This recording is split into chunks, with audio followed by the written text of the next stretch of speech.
He spent his last savings on a quiet piece of land, believing silence might finally let him breathe again. A veteran Navy SEAL, worn by years he never talks about, and a German shepherd trained to notice what others miss. The land looked peaceful under the summer sun, but peace doesn't mean empty. When his dog suddenly stopped walking, instinct said what logic could not. Buried beneath grass and light was something never meant to be remembered. And the hardest battle wasn't underground. It was choosing whether to stay silent or do what was right. Before we begin, tell us where you're watching from, and don't forget to like and subscribe to K9 Navy SEALs Stories.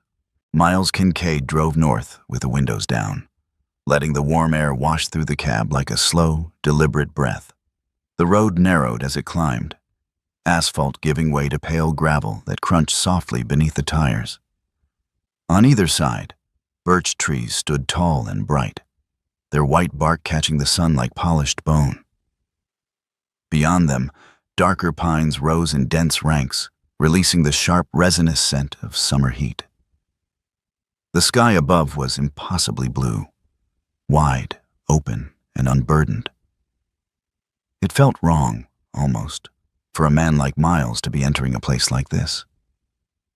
At 43, Miles carried himself with the quiet density of someone forged for endurance rather than display. He was tall, just over 6 feet, broad through the shoulders, his posture straight without stiffness. His face was angular, the lines around his mouth and eyes set deep, not from age alone, but from years of choosing restraint over reaction. A short beard darkened his jaw, kept trimmed more out of habit than vanity. His skin was sun-worn, a tone earned outdoors, not at leisure. His eyes, gray-blue, steady and watchful, stayed fixed on the road ahead. They had learned long ago not to dart.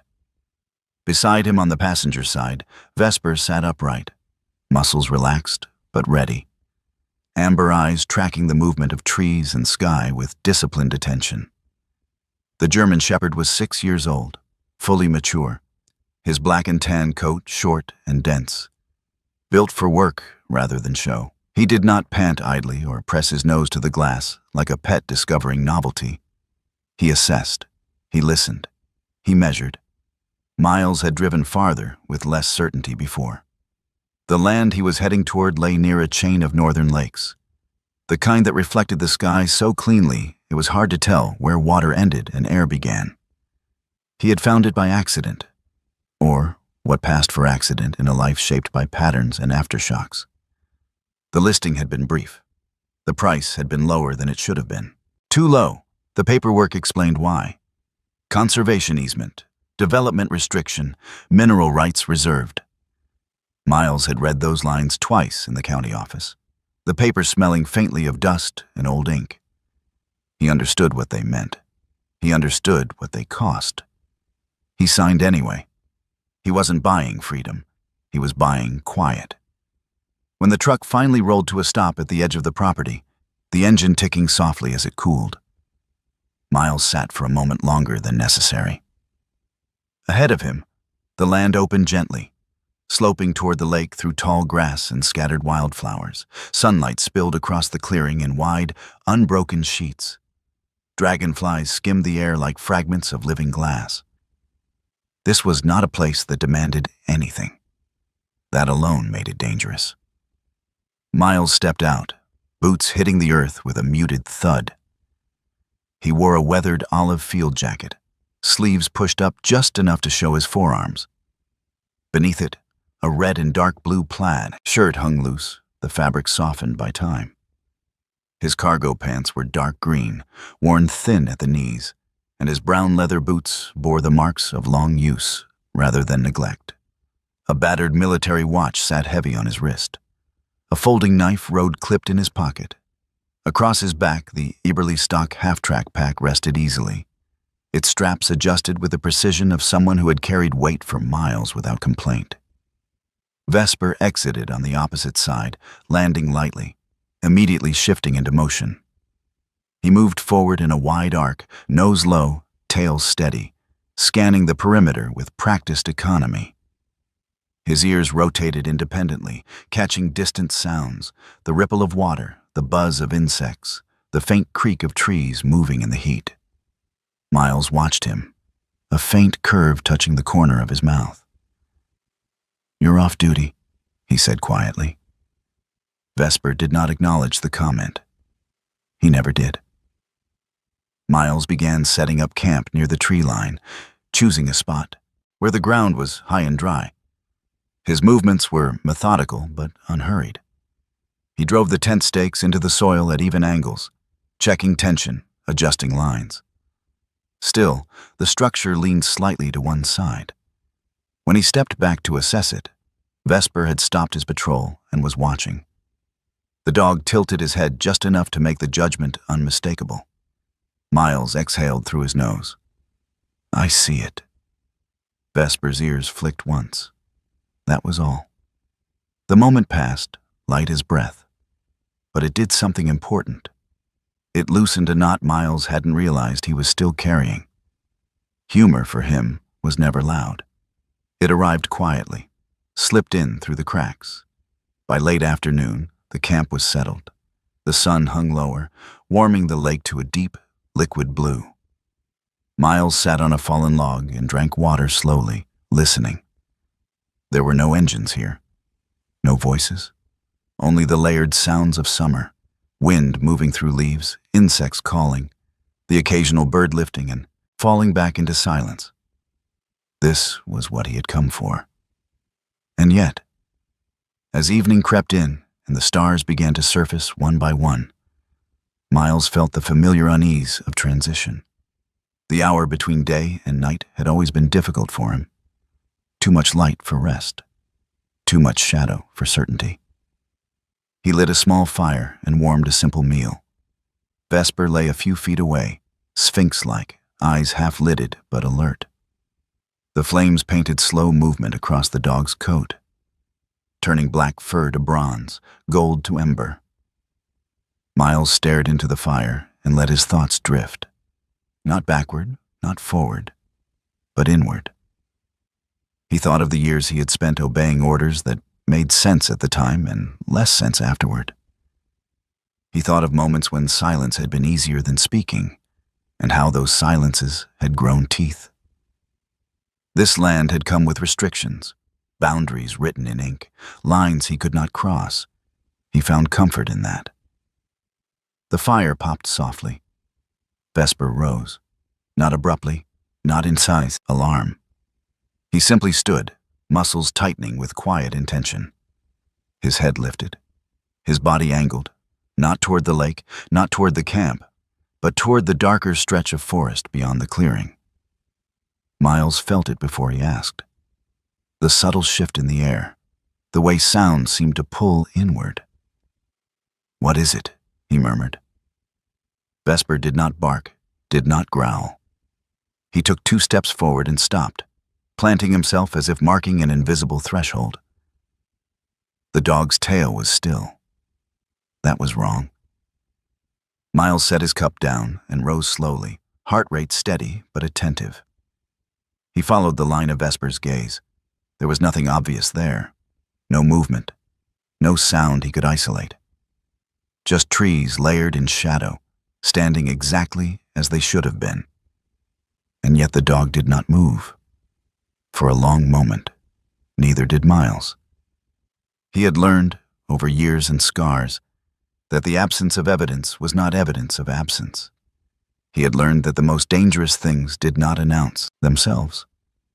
Finally, Miles placed a hand lightly on Vesper's shoulder. "Okay," he said. Not reassurance, acknowledgement. Vesper remained where he was, eyes fixed, listening to something the land had chosen not to share. Then, just as quietly as it had begun, the tension eased. Vesper stepped back, turned once, and returned to his place by the fire. The forest released its breath. Miles stood there for another minute, staring into the trees, before sitting back down. Whatever that had been, it had not been a warning. It had been a reminder. Night settled fully. The stars thickened overhead, mirrored faintly in the lake beyond the trees. Miles lay back against his pack, the earth firm beneath him, the sky vast above. Vesper positioned himself just outside the firelight, not sleeping, not pacing, simply present. Miles closed his eyes. He had not bought peace. He had bought a pause. And as the fire burned low and the forest wrapped itself around the clearing, Miles understood something with quiet clarity. The land was not empty. It was restrained. It held its history the way a seasoned man held grief. Not loudly, not urgently, but with patience. For now, that was enough. Morning arrived gently, carried in on warm air and the sound of water moving against stone. Sunlight slid across the clearing in long, golden bands, turning every blade of grass into something sharp and bright. Miles Kincaid woke before the birds finished negotiating the day. Habit did that.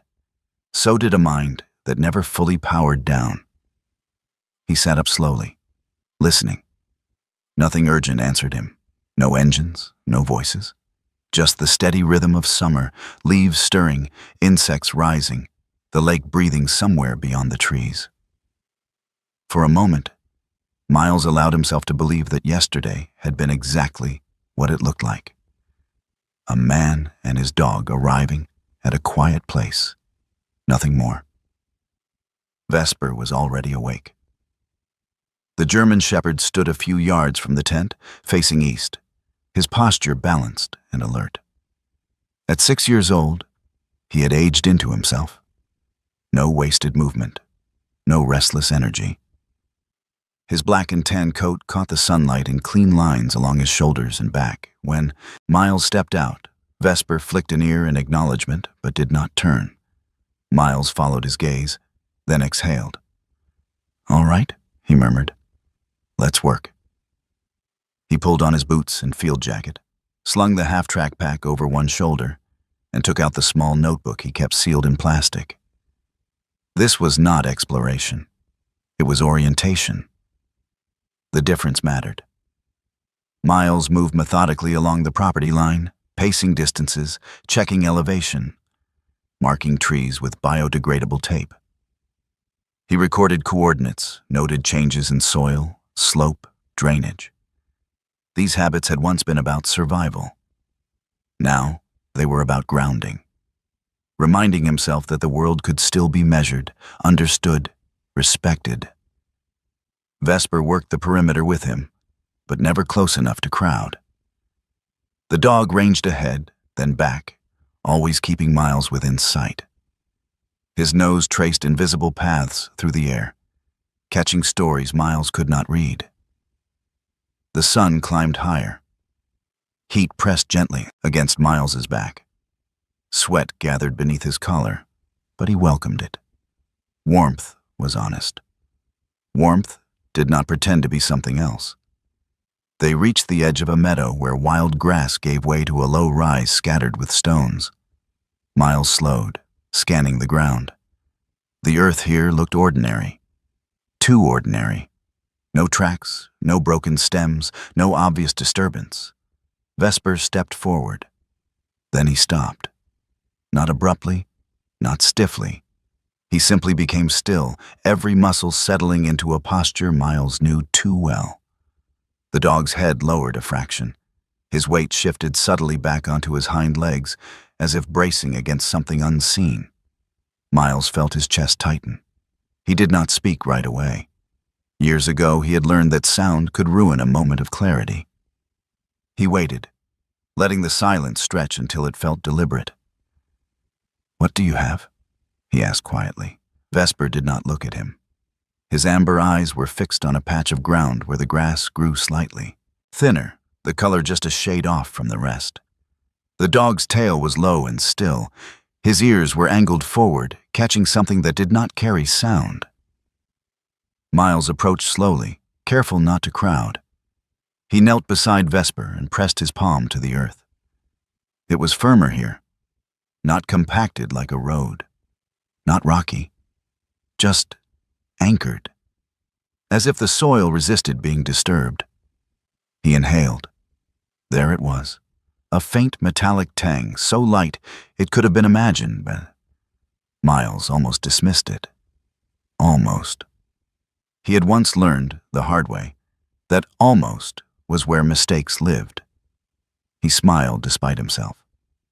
If that's buried treasure, you're getting the good treats. Vesper did not move. The joke fell flat, dissolving in the air between them. When the dog was playful, Miles trusted the world. When Vesper was like this, focused, unmoving, Miles trusted nothing. Vesper stepped forward half a pace, his body angling just enough to block Miles's knee. A boundary. Miles froze, then nodded to himself. He withdrew his hand from the soil and reached instead for his notebook. He sketched a rough outline of the area, marked the coordinates, added a small symbol only he would recognize later. "Not today," he said softly. Vesper exhaled through his nose, a controlled breath that felt like agreement. They moved on. For the next hour, Miles worked without incident, but his attention kept circling back. Not to fear, to curiosity, the kind that did not demand answers, but respected the fact that questions sometimes needed time. When the sun reached its highest point, Miles decided to head into town for supplies and information. Pine Haven sat just 15 minutes away, a place small enough to feel personal, old enough to have learned the value of memory. The drive was short. The town announced itself quietly, a single main street, a diner with sun-faded signage, a hardware store that smelled of wood and oil. Miles parked near the county records building, its brick facade worn smooth by decades of weather. Inside, the air was cool and smelled faintly of paper. June Ellery looked up from behind the counter as Miles entered. She was in her early 60s, tall and spare, her gray hair pulled into a practical knot at the base of her neck. Her skin was fair, lined not by worry, but by years of squinting at maps and microfilm. Her eyes were sharp, assessing, and not easily impressed. "Can I help you?" she asked. Miles introduced himself and explained, without embellishment, that he had recently purchased land north of the lake and wanted to confirm boundary markers and access notes. June's fingers paused over the keyboard. "Which parcel?" she asked. He gave the number. June leaned back slightly in her chair, studying him more closely now. The worn boots, the military watch, the way he stood as if balance were a decision rather than a default. "That one doesn't get many long-term owners," she said.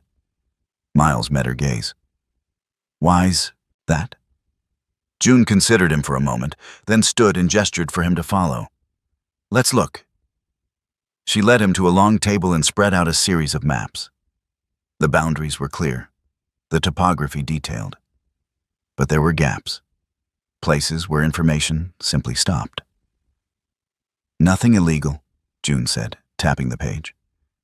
"Just absent." Miles traced the empty space with his finger. Absent usually means someone took something out. June smiled thinly, or decided it was easier not to put it in. She glanced toward Vesper, who sat patiently near the door, eyes alert but calm. "Good dog," she said. Miles nodded. "Better than most people." June returned to the counter and printed a few documents. "You might also talk to Nora Beckett," she added. "County surveyor. If there's something odd about the land, she'll see it." Outside, the sun was blinding after the cool interior. Vesper rose as Miles stepped onto the sidewalk, tail giving a single, slow sweep. They walked back to the truck in silence. As Miles reached for the driver's door, Vesper stopped. He did not sit. He did not stiffen. He simply turned his head and stared across the street at the hardware store's dusty window. Miles followed his gaze. In the reflection, he saw himself.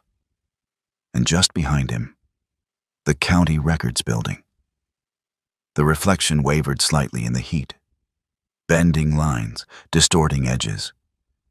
For a brief, unsettling second, Miles felt as if he were looking at two versions of the same place. One as it was, one as it remembered being. Vesper's ears flicked once. Then the moment passed. Miles shook his head and opened the door, the reflection breaking apart into ordinary glass and sunlight. He told himself it was nothing, but the feeling stayed with him all the way back to the land. They returned in the late afternoon. The light had softened, turning the lake a deeper blue. Miles set his pack down and sat on the log again, notebook open on his knee. He reviewed what he had recorded. Coordinates, soil notes, gaps in the map. Vesper lay nearby, head resting on his paws, eyes half-lidded. He looked relaxed, but Miles knew better. The dog was listening, to the land, to the air, to things that did not announce themselves. Miles closed the notebook and stared out across the clearing. He had come here to rest, to stop measuring, stop calculating, stop deciding. But the land had answered him not with peace, but with invitation. An invitation that did not demand acceptance, only awareness. He rubbed a hand over his face and let out a slow breath. "All right," he said quietly, to no one in particular. "I hear you." Vesper's tail tapped the ground once. The sun dipped lower, shadows stretching long and deliberate across the grass. Somewhere beneath the surface of the earth, something remained, unmoving, patient, and waiting. For now, Miles chose not to disturb it. Miles returned to the marked spot just after sunrise, when the light was still gentle and the air carried the cool promise of another clear day. He brought only what he needed: a compact shovel, a folding trowel, gloves, his notebook. No power tools, no haste. If the land had something to say, he intended to listen without shouting over it. Vesper walked beside him, calm and purposeful. The German shepherd moved with the quiet confidence of a seasoned canine. Head low, shoulders rolling smoothly, ears adjusting to every shift in sound. At 6 years old, his body was lean and strong, the black and tan of his coat catching flecks of sunlight as they passed through ferns and young pines. He did not rush ahead. He did not lag behind. He stayed close enough to intervene, far enough to observe. They reached the place Miles had marked the day before. The grass looked unchanged. Dew still clung to the blades, glittering like broken glass. A casual eye would have seen nothing wrong here. Miles knew better than to trust casual eyes. He knelt and brushed aside the top layer of moss with his gloved hand. The earth beneath was cool and damp, smelling of iron and roots. He worked slowly, carefully, lifting only what the ground allowed. When the edge appeared, it was unmistakable. Steel, straight, cold, unyielding, a rail. Miles paused, his breath shallow but controlled. He cleared a little more, just enough to confirm what he was seeing. The metal extended beyond the exposed section, disappearing back into the soil as if it had never meant to be found. A rail line did not appear by accident. Rails required planning, labor, purpose. They cut through land rather than adapting to it. This one did exactly that, running straight, indifferent to slope or tree line. Vesper stepped closer, nose hovering inches above the exposed metal. He did not touch it. He inhaled once, then turned and began to move forward, following the line with unerring precision. Miles stood and followed. They walked through a corridor of green that felt increasingly deliberate. Ferns gave way to low brush. Pines thinned, their roots twisting above ground like knuckles. The soil underfoot grew firmer, better drained. Whoever had laid this rail had known where to put it. The forest, for all its beauty, felt staged. When the structure came into view, Miles stopped short. A railcar sat ahead of them, tucked beneath a simple wooden canopy. The beams were weathered but sound, the roof angled just enough to shed rain. Moss crept along the edges, softening the lines, blending the structure into its surroundings. From above, from a distance, it would look like nothing more than a shadow among trees. The railcar itself was narrow and old, its metal sides dulled to a flat gray that reflected the summer light without shine. It rested squarely on the rails, aligned with a precision that suggested it had not moved since the day it arrived. There was no sense of abandonment here. Miles approached slowly, scanning for signs of disturbance. There were no fresh tracks, no broken branches, no obvious footprints beyond their own. The forest offered nothing. He reached for the door handle. It resisted him. Not frozen, not rusted solid, just stiff enough to remind him that time had passed. Miles took a small bottle of oil from his pocket and applied a careful drop. He waited, then turned the handle again, adding steady pressure. The hinge groaned softly, a sound like an old joint waking from sleep. Inside, the air was still but not stale. It smelled faintly of metal and old oil. Light filtered through a narrow window near the ceiling, illuminating a compact interior arranged with disciplined efficiency. A cast-iron stove sat in one corner, its pipe sealed neatly through the roof. A narrow table was bolted to the floor, its surface scarred with marks that spoke of measuring, sorting, recording. This was not a refuge. It was a workspace. Miles noticed the details immediately. A single screw newer than the others, its metal brighter. A rag stiff with dried oil tucked beneath the table. Faint handprints along the doorframe where someone had braced themselves repeatedly over time. Maintenance, yes, but minimal. Just enough to keep things functional. Just enough to ensure the railcar remained what it was meant to be. On the wall, a small metal label caught the light. The lettering was worn, but legible. Monitoring. Do not disturb. Miles exhaled slowly. Vesper stepped inside, then stopped. The dog did not explore. He did not sniff the corners or circle the space. He sat just inside the threshold, his body aligned with the doorway, ears forward, eyes fixed on Miles rather than the room. A boundary. Miles felt it settle in his chest, heavy and unmistakable. He scanned the interior once more, committing dimensions and placements to memory. He did not touch the stove. He did not open drawers. He measured angles with his eyes and stepped back out into the sunlight. He closed the door gently.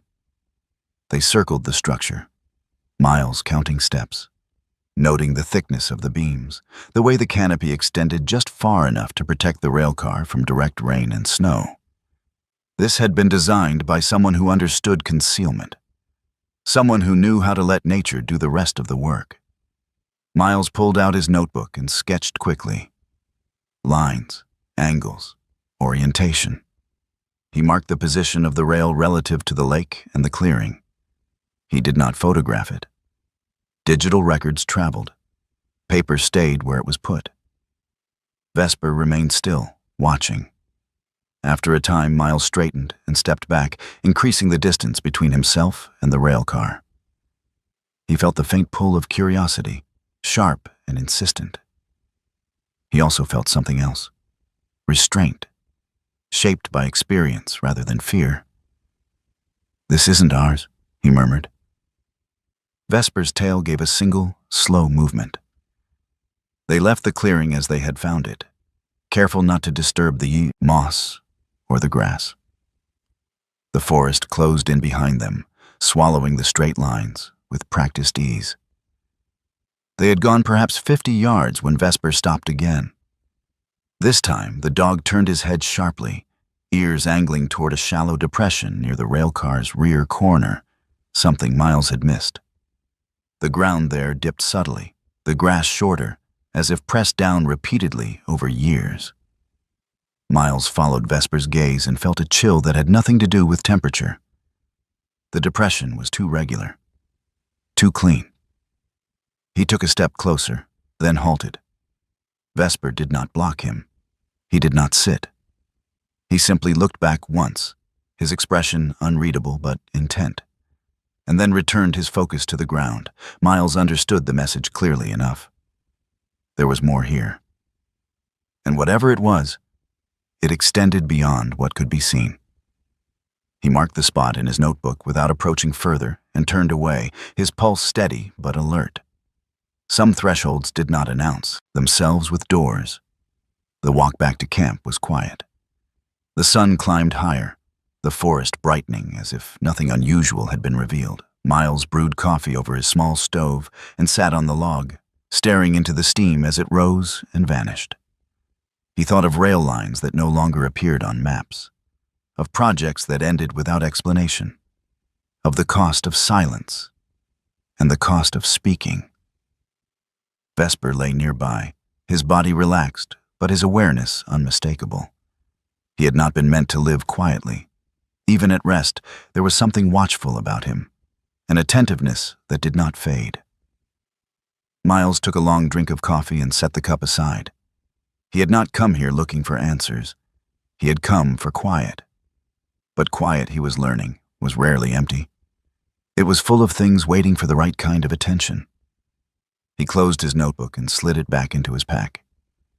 "For now," he said softly, "we wait." Vesper's ears flicked once. The land remained as it had been, sunlit, green, patient. Beneath it, something held its course, straight and deliberate, indifferent to time. Miles did not yet know what that meant, but he knew it mattered. Pinehaven revealed itself the way summer towns often did, without ceremony, without hurry. A single main street curved gently along the lake, its storefronts shaded by awnings that had faded to softer versions of themselves. The diner on the corner smelled of butter and hot coffee. Children rode their bikes in loose, looping circles, their laughter drifting like wind chimes through the warm air.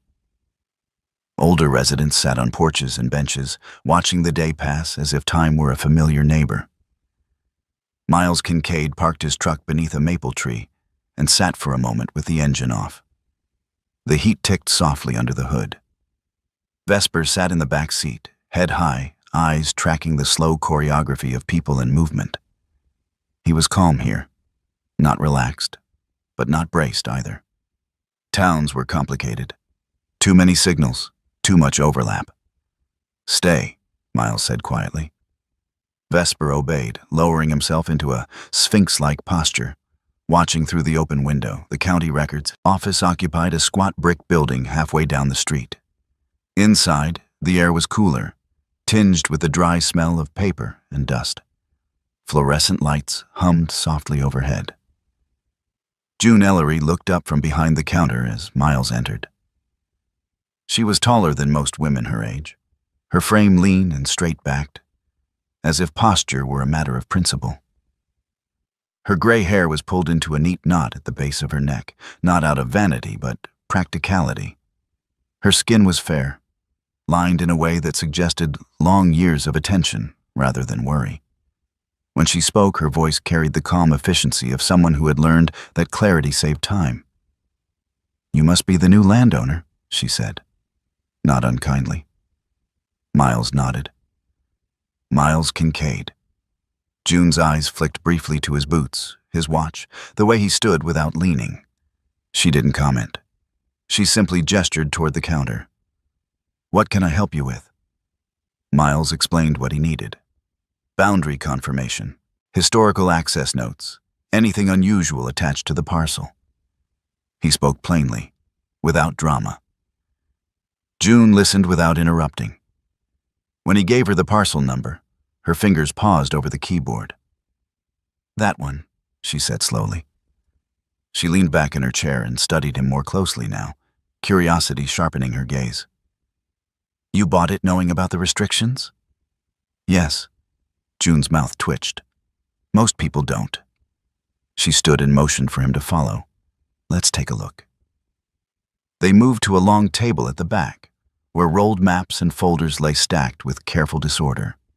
June spread out several sheets, weighting the corners with small metal blocks. The lines were clean, the topography detailed. Forest boundaries, elevation contours, water flow.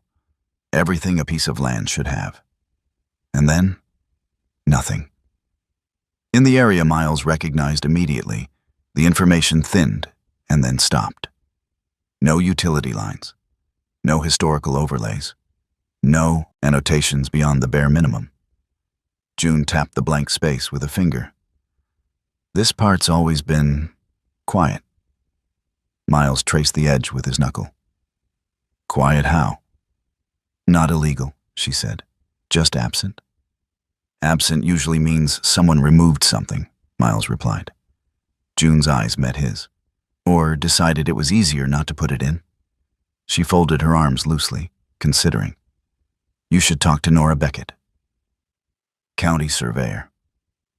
If there's something odd about land, she's the one who notices. As if summoned by name, the door opened and a woman stepped inside, carrying a rolled map under one arm. Nora Beckett was in her late 40s, average height, with a compact, athletic build that spoke of fieldwork rather than office hours. Her hair, dark blonde with a streak of silver, was pulled into a low ponytail. She wore practical clothes: denim shirt, work pants, boots scuffed with real use. Her eyes were quick and curious, always measuring. June gestured. Nora, this is Miles Kincaid. He owns the Northern Tract. Nora raised an eyebrow. That one? Miles nodded again, feeling a pattern forming. Nora unrolled her map and leaned over the table. The boundaries are solid, she said. No disputes. But the overlays don't match the terrain. There are places where the land behaves like it remembers something the records don't. Like what? Miles asked. Drainage patterns that don't make sense. Soil compaction in straight lines. She glanced up. Nature doesn't do straight very often. Miles felt the quiet click of alignment in his chest.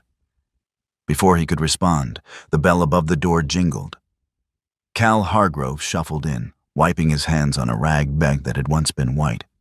He was well into his 70s, stooped slightly, with a face weathered by decades of grease and sun. His beard was thin and yellowed, his cap stained with oil. His eyes, though, were sharp, alert in a way that suggested he missed very little. June, he said. You got that gasket I ordered? June nodded toward a shelf. Right where it always is. Cal noticed Miles and nodded politely. New face? Miles returned the nod. Just bought land north of the lake. Cal's hand froze mid-wipe. North Tract? He asked. Miles watched him carefully. That's right. Cal's mouth tightened. He glanced at June, then back at Miles. I worked the rail lines when I was younger, he said. That land, things went through there that didn't always go back out. Like what? Miles asked. Cal shrugged, a gesture heavy with years. Steel, equipment, people who didn't stay. He paused. One summer the lake smelled wrong, metallic. Fish died. Then it stopped, and folks learned not to ask. Silence settled over the room, thick but not hostile. June cleared her throat. Ranger Mateo Ruiz might want to hear about this, she said. He's been tracking environmental concerns around the watershed. As if on cue, the door opened again. Ranger Mateo Ruiz stepped inside, sunlight framing his silhouette. He was in his late 30s, tall and lean, with dark hair cropped short and a neatly trimmed beard. His uniform was clean but worn, his posture relaxed in a way that came from competence rather than ease. His eyes were steady, thoughtful. Afternoon, he said. Everything all right? June gestured between them. Talking land. Mateo's gaze settled on Miles, assessing. If someone starts offering to buy your property quickly, he said, it usually means they know something you don't. Miles nodded slowly. That was when the man with the polite smile entered. Graham Weller moved like someone accustomed to being welcomed. He was in his early 40s, tall, well-groomed, his dark hair combed neatly back. His suit was light enough for summer, his shoes spotless. His smile was practiced but not insincere, just distant enough to keep emotion at arm's length. Afternoon, Graham said, extending a hand. Graham Weller, development consultant. Miles shook his hand. The grip was firm but brief. I couldn't help overhearing, Graham continued smoothly. I represent a group interested in responsible growth in the region. Sustainable development. Community-focused. His eyes flicked briefly to the maps on the table. We've been acquiring land near the lake, he said. I'd be happy to make an offer. Miles studied him. The careful words, the controlled enthusiasm, the way his gaze lingered on the blank spaces of the map rather than the detailed ones. I'm not selling, Miles said. Graham smiled, unfazed. Not today, he agreed. But opportunities have a way of ripening. He nodded politely to the room and stepped back outside, sunlight swallowing him whole. Miles returned to his truck a few minutes later. Vesper rose immediately, tail low, ears forward. He did not bark, he did not growl. As Graham Weller passed on the sidewalk, Vesper's eyes locked onto him. The dog's body stiffened, not in alarm, but in recognition. His gaze followed Graham until the man disappeared around the corner. Miles felt a chill move through him, sharp and precise. Easy, he murmured. Vesper sat, but his eyes remained fixed on the empty street long after Graham was gone. They drove back toward the land in silence. The sun dipped lower, warming the lake to a burnished blue. Miles parked at the edge of the clearing and stepped out, breathing in the scent of pine and water. The land looked unchanged, peaceful, indifferent, but it no longer felt empty. Miles set his pack down and opened his notebook, reviewing what he had learned. Restrictions, gaps, warnings, interest. He closed the notebook and looked at Vesper. We're not done listening, he said. Vesper's tail tapped the ground once. The forest remained still, holding its breath. Miles chose the middle of the day to return. The sun stood high and unambiguous, pouring light into the forest until even the shadows looked honest. He did it on purpose. Darkness had a way of inventing urgency where none was needed. If he was going to cross a threshold, he would do it with his eyes open and his breathing steady. He approached the railcar along the same careful path, boots landing where moss was already thin, hands free, shoulders loose. The wooden canopy creaked faintly as a breeze moved through the clearing, but the structure itself did not shift. It had been built to stay. Vesper walked at his side, close enough that Miles could feel the dog's warmth through the fabric of his field jacket. The German shepherd's gait was smooth, economical. At 6 years old, Vesper carried himself like a veteran. No wasted motion, no unnecessary curiosity. His ears pivoted as they neared the door, catching the subtle sounds of wood and metal responding to heat. Miles reached for the handle. It resisted him again, not stubbornly, but with the firm patience of something that had learned not to yield quickly. He applied a single drop of oil, waited, and turned the handle with controlled pressure. The hinge groaned, low, deliberate, like an old joint agreeing to move. The door swung inward. Light spilled across the interior, revealing a space that was smaller than it looked from outside and far more deliberate than any shelter had a right to be. The air inside was cool and dry, carrying the faint scent of metal, oil, and old smoke. Long dissipated, but not forgotten. Miles stepped inside. The railcar was arranged with disciplined efficiency. A cast iron stove occupied one corner, its pipe fitted cleanly through a sealed opening in the roof. A narrow table was bolted directly to the floor, its surface marked by shallow grooves and scratches that followed patterns, measuring, aligning, recording. Shelves lined one wall, each holding tools arranged by size and function. Tin cups, a kettle, small containers labeled in a hand that favored clarity over flourish. There were no personal effects, no photographs, no books, no extra clothing, no sign that anyone had ever intended to be comfortable here. This was not a place to rest. It was a place to work. Miles moved slowly, eyes tracing the geometry of the space. He noted the angle of the stovepipe, the thickness of the table bolts, the way the shelves had been reinforced against vibration. Whoever had built this understood load, heat, and time. They had planned for use, not presence. Behind him, Vesper stepped inside and stopped. The dog did not circle the room. He did not sniff the stove or the shelves. He planted himself just inside the doorway, body aligned with the threshold, ears forward. A low sound rolled from his chest. Not a growl meant to threaten, but something tighter, controlled.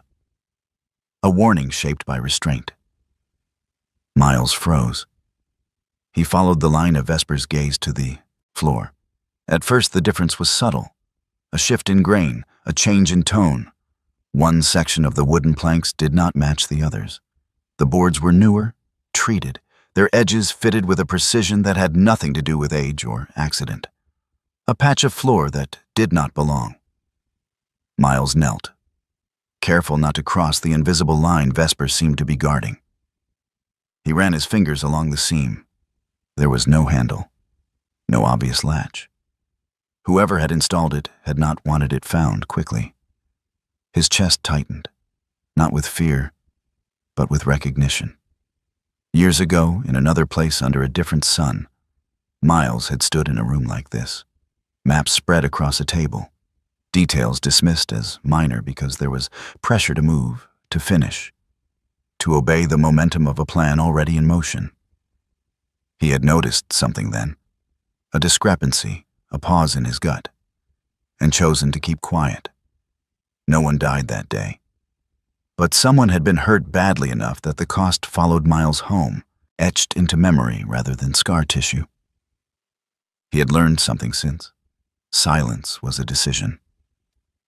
Miles withdrew his hand from the floor and sat back on his heels. He did not reach for his phone. He did not photograph the space from every angle. Instead, he opened his notebook and began to draw. Dimensions, distances, orientation, the position of the table relative to the stove, the shelves, the mismatched section of floor. He wrote down the time, the direction of the breeze outside, the quality of the light. This was how he bore witness. Vesper remained still, his presence heavy and grounding. The dog's amber eyes never left the floor. After several minutes, Miles closed the notebook and rose slowly. He took one last look around the railcar, committing the room to memory, then stepped backward into the sunlight. He closed the door gently. The hinge settled without complaint. Outside, the clearing felt brighter, louder, as if the forest were making a point of reminding him where he stood. Birds called, insects hummed. The canopy overhead creaked softly. Miles leaned against one of the wooden support beams and exhaled. His pulse was steady, but his thoughts were not. The railcar had not been abandoned. It had been maintained. Not lovingly, not comfortably, just enough to remain useful. Useful for what? He resisted the urge to speculate. Speculation filled gaps with noise. He needed quiet. Vesper stepped out beside him and shook once, scattering dust and a few stray pine needles. The dog's posture eased slightly, but his attention did not drift. He sat facing the railcar, back straight, eyes calm but unyielding. A sentry. Miles glanced at his watch and then at the sun. He had time. He always had time. The danger came from pretending he didn't. He packed up and returned to camp, carrying the weight of what he had seen without letting it bend him out of shape. He brewed coffee, drank it slowly, and waited for his thoughts to settle into something orderly. As the afternoon wore on, Miles returned to the clearing, not to enter the railcar again, but to observe. Vesper moved ahead of him, stopping several feet short of the canopy. The dog's head tilted slightly, ears adjusting, not toward the railcar door, but toward the ground beside it. Miles followed his gaze. There, half hidden by grass and shadow, was a subtle depression in the earth. Not a hole, not a trench, just a shallow dip, too uniform to be natural, its edges softened by time rather than erosion. Miles crouched and studied it from a distance. He did not touch it. He did not step into it. The shape suggested repetition, weight applied again and again over years. Whatever lay beneath the railcar had not been the only thing down there. The realization settled quietly, like a stone placed in his pocket.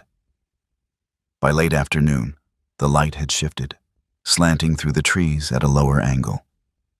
Miles returned to the railcar one last time and walked its length slowly, counting steps, measuring spacing. He traced the line of the rails beneath the canopy and noted how perfectly aligned they remained. Straight lines. They did not wander. They did not adapt. They cut. Miles replaced the moss he had disturbed earlier, pressing it back into place with care. He erased his own footprints where he could.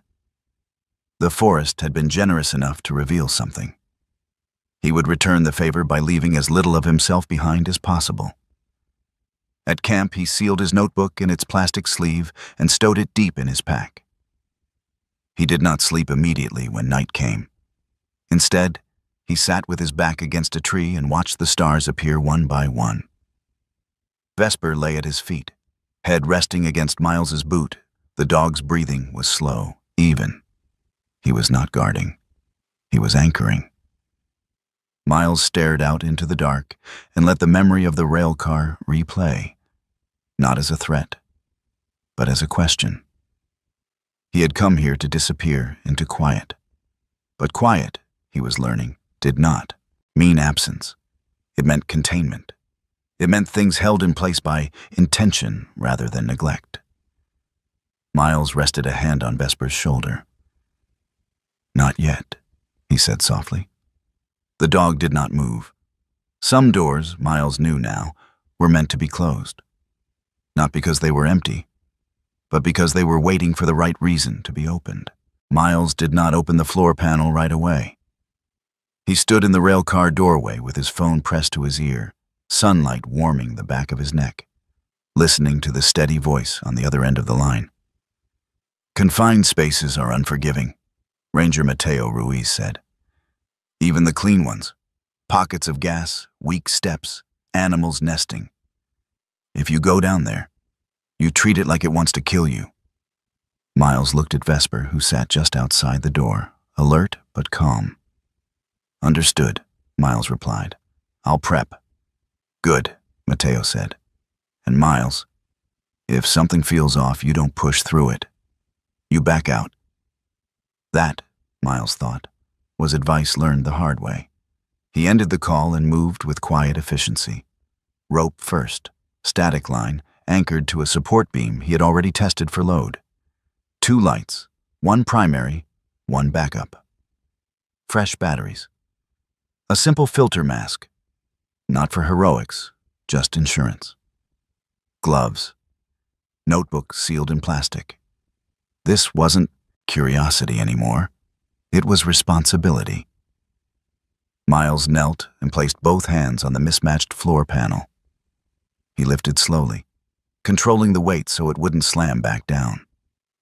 The panel rose smoother than expected, heavier than it looked, revealing a square opening cut with professional precision. A staircase descended into darkness.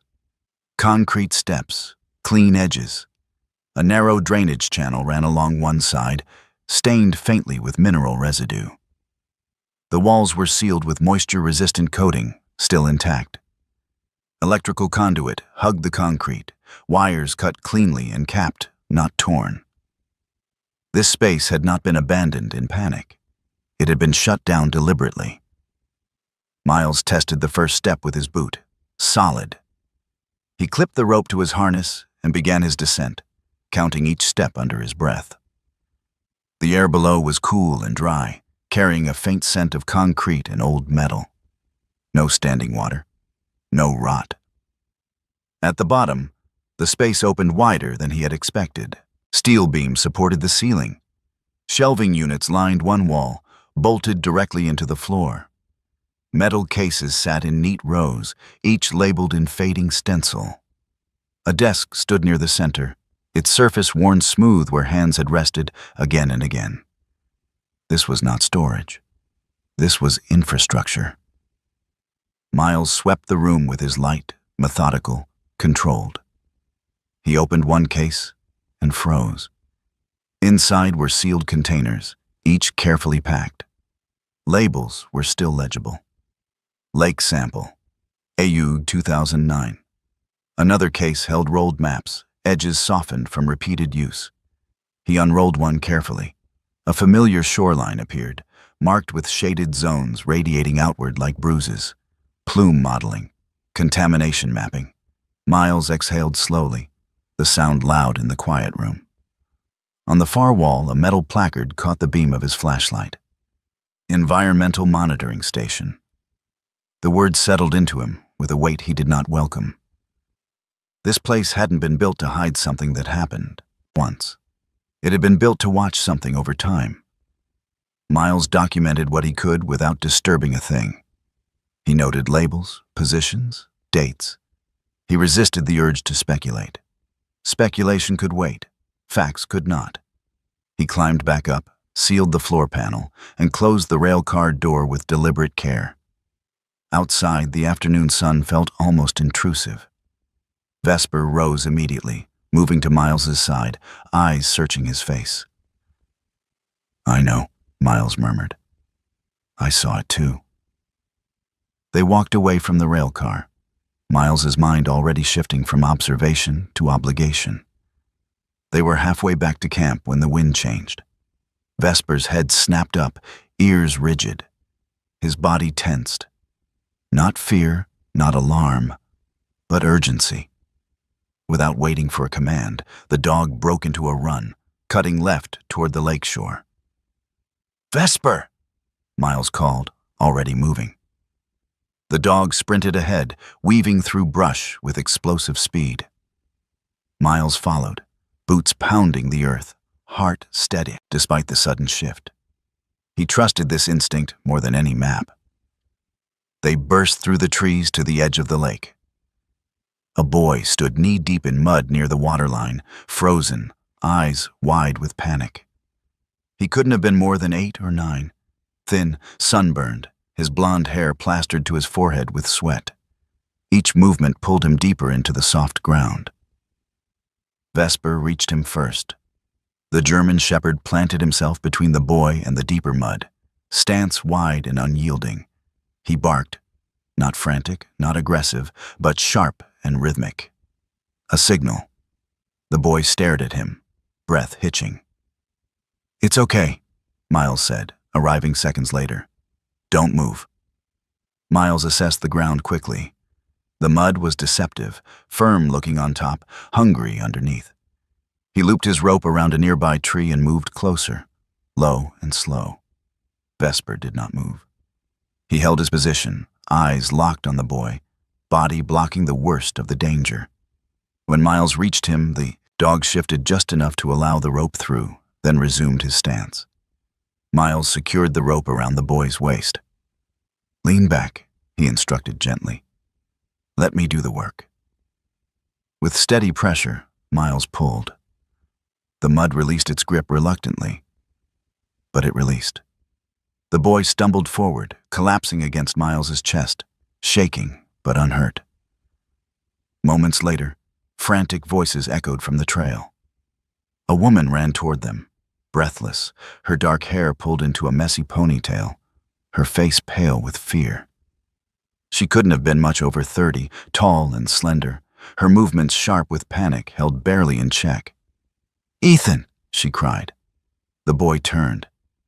"Mom!" She reached them and dropped to her knees, pulling her son into her arms. Her hands trembled as she held him, tears streaking down her sun-warmed cheeks. "I turned my back for 1 minute," she whispered. 1 minute. "You did everything right," Miles said quietly. "He's okay."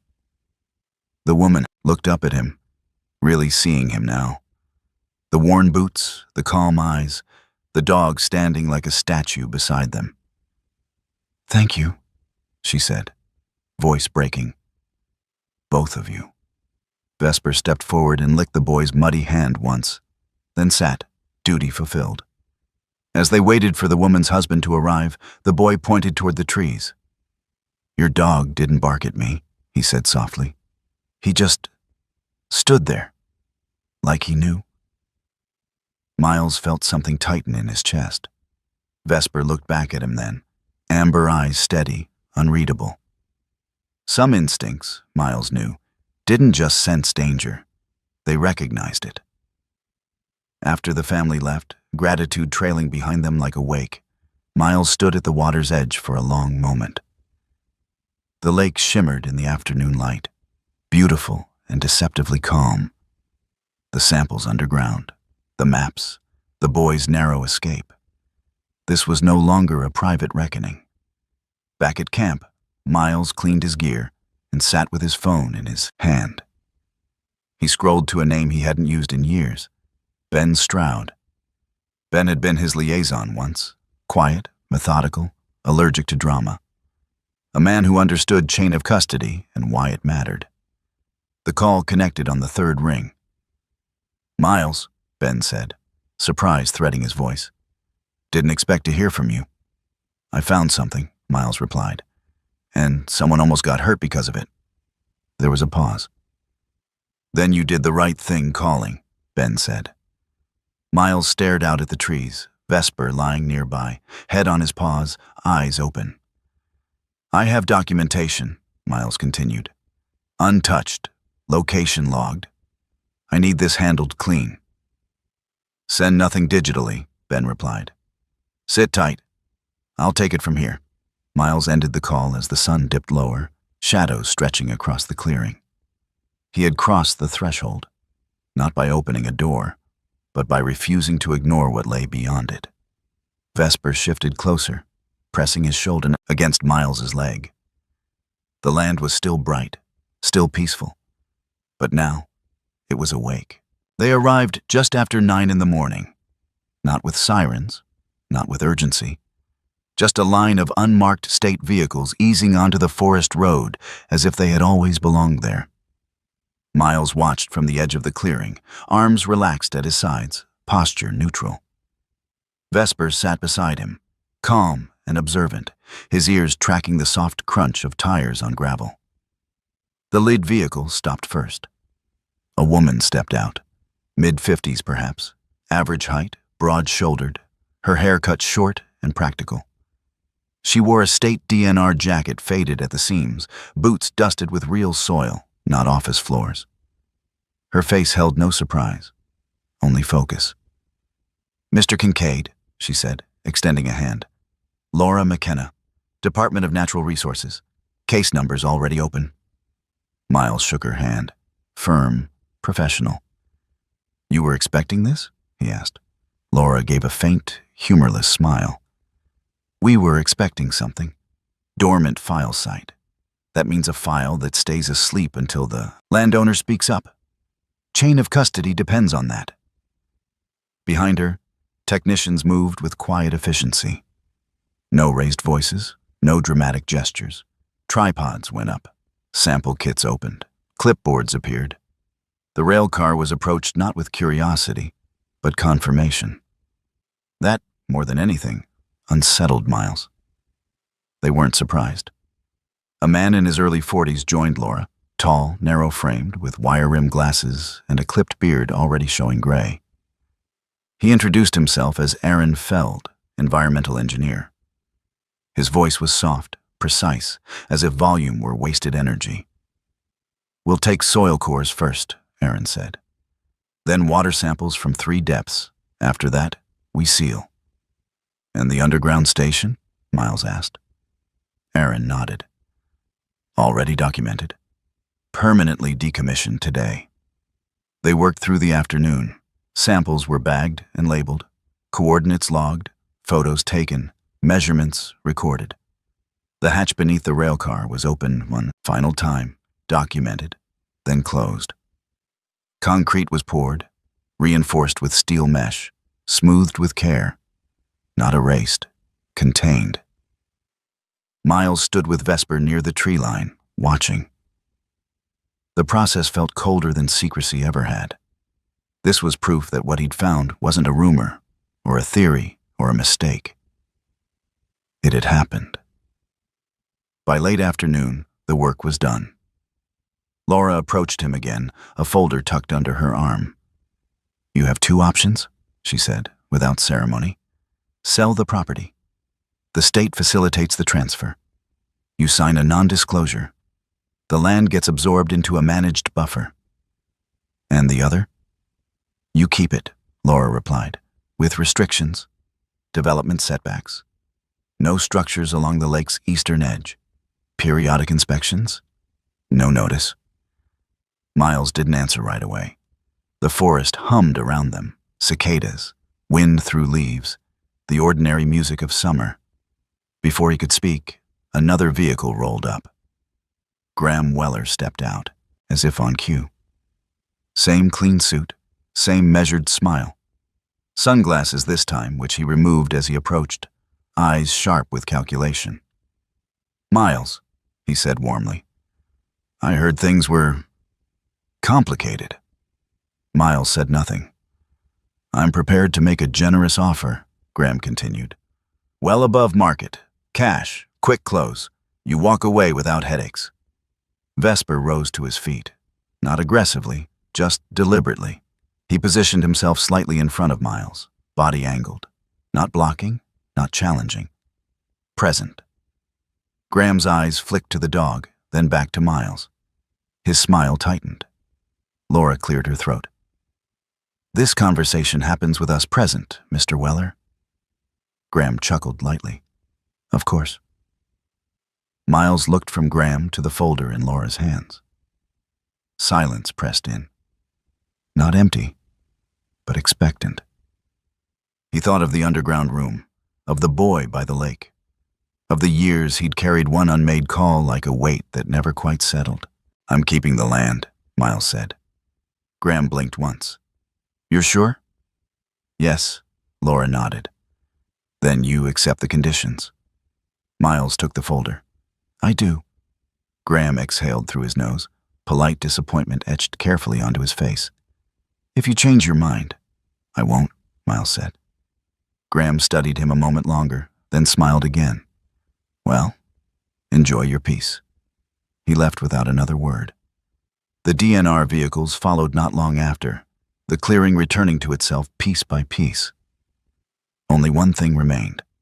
A short section of rail, no more than a few feet, half buried in soil near the edge of the clearing.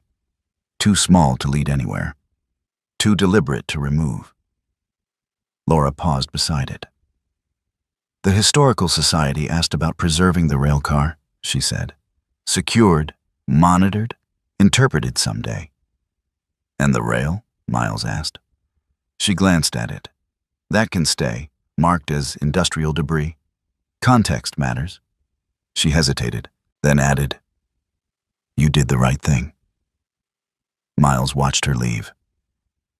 That evening, after the forest had gone quiet again, Vesper walked back to the remaining rail on his own. He lay down beside it, aligning his body along the metal, chin resting near the cool steel. Not guarding it, not avoiding it. Just there. Miles felt something in his chest loosen, not relief exactly, but release. Some markers weren't warnings, they were acknowledgments. The sun slid lower, turning the lake copper and red. Miles sat on a fallen log, brushing Vesper's coat with slow, practiced strokes. Loose fur drifted away on the breeze. "You know," Miles said, dry humor threading his voice, "pretty sure you're the one making the calls around here." Vesper's tail thumped once. Miles laughed softly, the sound unfamiliar but welcome.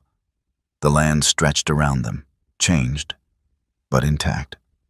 Restricted, but honest. Peace, he realized, wasn't the absence of limits. It was choosing the right ones. He rested his hand on the warm fur at Vesper's shoulder and watched the sun disappear beyond the trees. Behind them, the rail caught the last light of day. Dull, quiet, unforgotten, and that was enough. And that was, sometimes, the miracle is not what is revealed, but what is stopped in time. We often imagine God's work as something loud or unmistakable, a door opening, a storm parting, an answer arriving all at once. But more often, His presence shows up as a pause, a hesitation we cannot explain, a quiet sense that tells us to slow down when the world urges us to rush. In this story, the miracle was not hidden underground in steel and concrete. It was found in restraint, in listening, in the courage to make the call that once went unmade, in a man who chose responsibility over comfort, and in a dog who knew when to stand still instead of charging forward. In our daily lives, we face moments like this more often than we realize. A truth we sense but hesitate to speak. A responsibility we delay because silence feels easier. A small inner warning we dismiss because it disrupts our plans. Faith is not always about moving forward. Sometimes, faith is about stopping when something within us says, "Pay attention." If you are watching this while carrying the weight of a past silence, may God offer you peace. If you are facing a decision you've been postponing, may He give you clarity. And if life feels overwhelming or uncertain, may God place a quiet sign in your path and give you the courage to recognize it.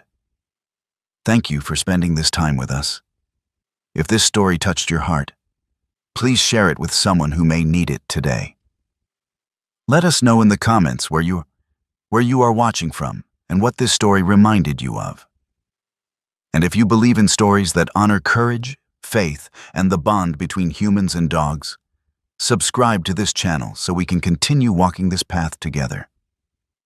May God bless you, protect you, and guide your steps in both the loud moments and the quiet ones that matter most.